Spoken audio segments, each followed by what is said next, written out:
గజం భూమి 14,000 రూపాయలతో 180 గజాల భూమి కేవలం 25 లక్షలు మాత్రమే. గట్కేసర్ ఓఆర్ఆర్కి 15 నిమిషాల దూరంలో. నమస్తే, నేను జీవి సత్యనారాయణ. ఈ మధ్య కాలంలో సైబర్ క్రైమ్ బాగా ఫ్రాడ్ జరుగుతున్నాయి. షేర్ మార్కెట్లు అనుకోండి, మిగతా వాటిలో షేర్ మార్కెట్లు అయితే విపరీతంగా జరుగుతున్నాయి. మేము అక్కడి నుంచి మీరు షేర్ మార్కెట్లో ఉన్నారు కదా అంటారు. అవునండి అనగానే మేము టిప్స్ ఇస్తాము, లేకపోతే మా దాంట్లో చేయండి, మీకు ప్రీ ఐపీఓలు రాకముందే మీకు అలాట్మెంట్ ఇప్పిస్తాం, ఈ ఐపీఓలు వస్తున్నాయి, ఇంత వస్తున్నాయి, అంత వస్తున్నాయి, మీకు అది చేస్తాం ఇది చేస్తాం అని చెప్పేసి చాలా వరకు ఈ మధ్యకాలం విపరీతమైన సైబర్ క్రైమ్లు కంప్లైంట్లు రావడం జరిగింది. ఇవన్నీ మనం సోల్వ్ చేయడం జరిగింది. కొత్త రకం రోజు ఫ్రాడ్ జరుగుతున్నాయి. ఆ కొత్త రకంలో ఇది ఒక కొత్త రకం. అంటే ఏ విధంగా ఏ రోజు వాళ్ళు నిన్ను మిస్గైడ్ చేస్తారు, ఎలా ఫ్రాడ్ చేస్తారు అనేది తర్వాత తెలుస్తుంది, ముందు తెలియదు. తర్వాత ఎట్లా తెలుస్తుంది, ఏం తెలుస్తుంది అంటే జరిగిన తర్వాత మోసపోయాము, మోసం జరిగింది అనేది తెలుస్తుంది. అప్పటికి ఇక ఉపయోగం ఉండదు, ఉట్టిగా ఇన్ఫర్మేషన్ మాత్రమే, కంప్లైంట్ చేయడం మాత్రమే. కానీ కంప్లైంట్ చేయాలి. మనం ఎందుకు చేయాలి, ఏంటిదంటే ఏదైనా జరిగింది 1930 cybercrime.gov.in cybercrime.gov.in ఆ వెబ్సైట్కి వెళ్ళి మనం కంప్లైంట్ చేస్తే రేపు ఎప్పుడైనా కానీ మన ఫ్రాడ్ జరిగినప్పుడు వాడు మన మాదిరే మనతో పాటుగా ఇంకా చాలామందికి జరుగుంటుంది ఫ్రాడ్. వాడు అదే పనిలో ఉంటాడు కాబట్టి ఆ ఫ్రాడ్ జరిగినప్పుడు వాడిని ఎక్కడో ఒక దగ్గర పట్టుకోవడం జరుగుతుంది. ఆ పట్టుకున్నప్పుడు వాడి బ్యాంక్ అకౌంట్లు సీజ్ చేయటం, తర్వాత వాళ్ళ అంటే ఆ జరిగిన ఫండ్స్ ఏవైతే ఉన్నాయో అవి రికవరీ చేయటం. ఆ రికవరీ చేసినప్పుడు మనం కనుక కంప్లైంట్ కనుక చేసి ఉన్నట్లయితే మనది కంప్లైంట్లో ఉంటుంది కాబట్టి ఆ ఫండ్స్లోంచి ఏం చేస్తారు, మన అమౌంట్ ఇచ్చే అవకాశాలు ఉంటాయన్నమాట. అందుకని ఫ్రాడ్ జరగగానే ఒకవేళ జరిగిన తర్వాత మనం చూసినా మెదలకుండా ఊకోకుండా కంప్లైంట్ చేయటం అనేది ఉత్తమం. కంప్లైంట్ చేస్తే చాలామందికి ఎలా ఉంటుందంటే ఇప్పుడు జరిగింది, ఏదో జరిగింది, ఇక వాడిని పట్టుకున్నారా, కంప్లైంట్ చేస్తే నాకు వస్తాయా, కంప్లైంట్ చేసి మళ్ళీ నేను కొత్తగా మళ్ళీ వాళ్ళు అంటే జనరల్గా ఎక్కువ శాతం అందరికీ ఉండదు ఏమని కంప్లైంట్ చేద్దామని. ఎక్కువ శాతం ఇంకా నష్టపోయాను మళ్ళీ కంప్లైంట్ చేస్తే మాత్రం వస్తాయా అనుకుంటారు. కాదు, కంప్లైంట్ చేస్తే వస్తుందా రాదా అనేది తర్వాత సంగతి. కంప్లైంట్ అనేది అది అన్నమాట. అప్పుడు ఏమైందంటే ఏదైనా జరిగినప్పుడు అంటే రికవరీ జరిగినప్పుడు మనకి ఎప్పుడైనా రావచ్చు, అది టైం పడుతుంది, కానీ వచ్చినప్పుడు వస్తుంది అనేది ఉద్దేశం అనమాట. అయితే దీంట్లో రకరకాల ఫ్రాడ్లు జరుగుతున్నాయి కొత్తగా. ఎలా అంటే ఇప్పుడు మీతోటి ఎవరైతే వాడు ఫ్రాడ్ చేస్తాడో అద్దెకి తీసుకుంటాడు బ్యాంక్ అకౌంట్లు అద్దెకి తీసుకోవటం. అంటే ఏంటిది, ఏమండి మీకు ఈ బ్యాంక్లోకి ఈ నెంబర్ ఇస్తాము, ఈ నెంబర్కి మీరు అమౌంట్ ట్రాన్స్ఫర్ పెడితే మీకు షేర్లు ఇస్తామనో లేకపోతే ఇంకోటి ఏదైనా ఇస్తామో అది చేస్తాం. మీకు ఏదైతే బిజినెస్ ప్రలోభం చేసిండో అంటే వస్తుంది అని అత్యధిక లాభాలు ఏవైతే చూపిస్తుండో రెంట్ అకౌంట్లు ఉంటాయి అంటారు. ఈ రెంట్ అకౌంట్లకి ఏంటిదంటే సింపుల్గా తోపుడు బండ్లను, టీ స్టాల్స్, చిన్న వాళ్ళు ఉంటే వాళ్ళకి ఏం చేస్తారంటే వాళ్ళ బ్యాంక్ అకౌంట్ వాళ్ళ ఫోన్ నెంబర్ తీసుకుంటారు. ఫోన్ నెంబర్ తీసుకొని నీకు ఖాతాకి ఇన్ని పైసలు వస్తాయి, వచ్చినాక నువ్వు నాకు చెప్తే నేను ఒక 5%, 10%, 2-3%, 1 లక్ష వచ్చింది అనుకో 2,000, 3,000, 1,000 ఇస్తామని చెప్పేసి ముందు మాట్లాడుకుంటారు. 2,000, 3,000, 5,000 వాళ్ళని బట్టి మాట్లాడుకొని ఖాతాలో పడింది అనగానే వాళ్ళ పైసలు పోని మిగిలిందే మళ్ళీ వీళ్ళు మార్చేసుకుంటారు.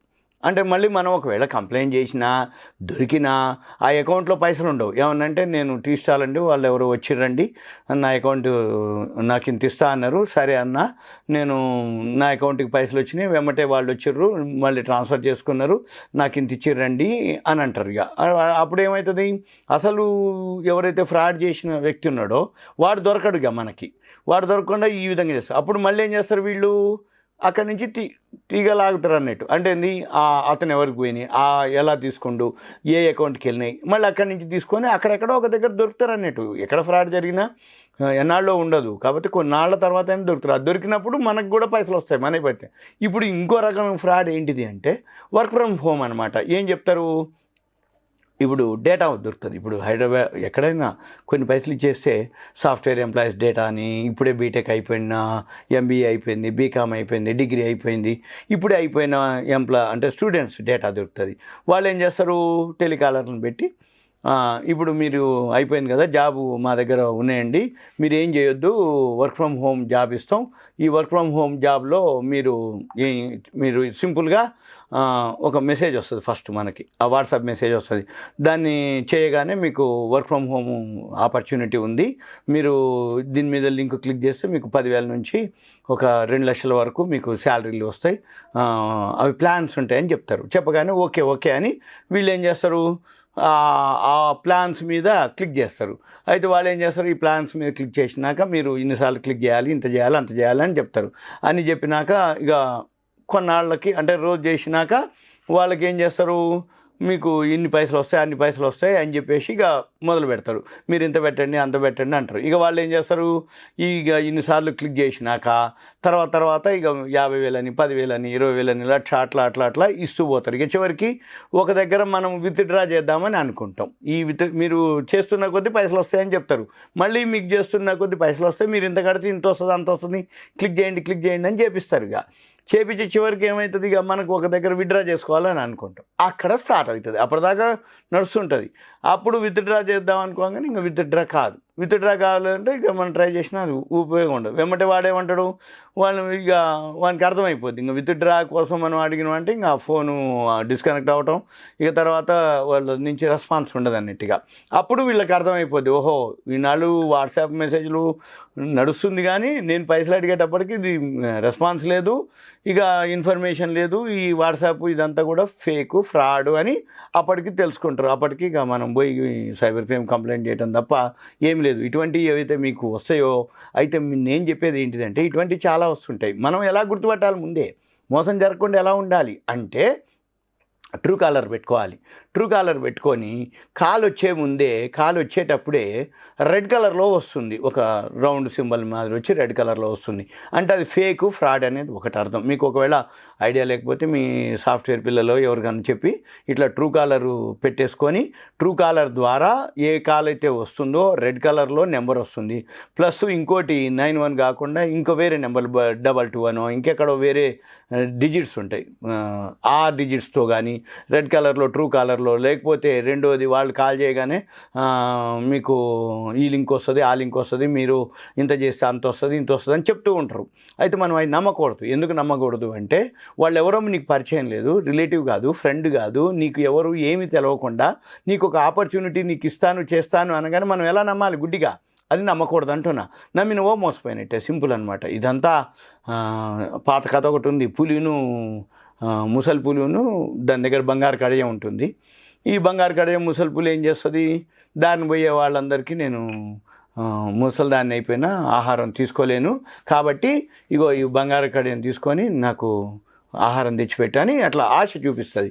వాడు ఎవడైతే బంగారు కడియం కోసం దగ్గరికి వస్తుందో అప్పుడు పులి ఏం చేస్తుంది, తినేస్తుంది. ఇక కడియం ఆడనే ఉంటుంది, పులి లేకుండానే వీడిని తినేస్తుంది. ఎవడైతే బంగారు కడియం పులి దగ్గరికి పోతాడో వాడు బలైపోతాడు అనమాట. అట్లానే మన దాంట్లో కూడా అనవసరం అంటే వాడు నీకు ఎందుకు ఇస్తాడు, రిలేటివ్ కాదు, ఫ్రెండ్ కాదు, పరిచయం లేదు, నీకు ఒక జాబ్ ఆపర్చునిటీ ఇస్తున్నానో, లేకపోతే మీరు ఇట్లా చేస్తే లక్షలు వస్తాయనో, లేకపోతే మీరు పబ్లిక్ ఇష్యూలు ఐపీఓలు చేయండి, అన్లిస్టెడ్ ఐపీఓలు చేయండి, మీకు ఇంత వస్తుంది అంత వస్తుంది, నేను అలాట్మెంట్ చేస్తాను అని అంటే నమ్మొద్దు అంటున్నా, అంతే, వేరే ఏం లేదు. ఎప్పుడు నమ్మాలి, ఎందుకు నమ్మాలి అనే దానికి వేరే రూట్ ఉంటుంది. ఎందుకు చెప్తున్నానంటే ఇలాంటివే జరుగుతున్నాయి మోసాలు. ఎవరైతే పరిచయం ఉన్న వ్యక్తులు ఉంటే ఓకే, నో ప్రాబ్లం. ఎందుకంటే పరిచయం ఉంటే మనిషి ఉంటాడు, ఏదైనా ఉన్నా కానీ ఇన్ఫర్మేషన్ ఇస్తాడు, కమ్యూనికేషన్ ఉంటుంది. వీళ్ళు ఇట్లాంటి కమ్యూనికేషన్ ఉండదు, ఇన్ఫర్మేషన్ ఉండదు. తర్వాత మోసపోయిన తర్వాత మోసం జరిగిందని తెలుసుకోవడం తప్ప వేరే విధంగా ఉండదు. ఇదంతా కూడా మీకు ఒక అవేర్నెస్, ఎడ్యుకేషను. ఫ్రాడ్లో ఎలాంటి మోసాలు ఉంటాయి, ఎలా జరుగుతున్నాయి ఫ్రాడు, ఎలా ఫేక్ ఉన్నాయి, అవి గుర్తు ఎలా పట్టాలనే దాని మీద ఇచ్చిన ఎపిసోడు. ఇదంతా మీకు ఒక సుమన్ టీవీ ప్రేక్షకులకి ఒక అవేర్నెస్, ఎడ్యుకేషన్, ఇన్ఫర్మేషన్ మాత్రమే.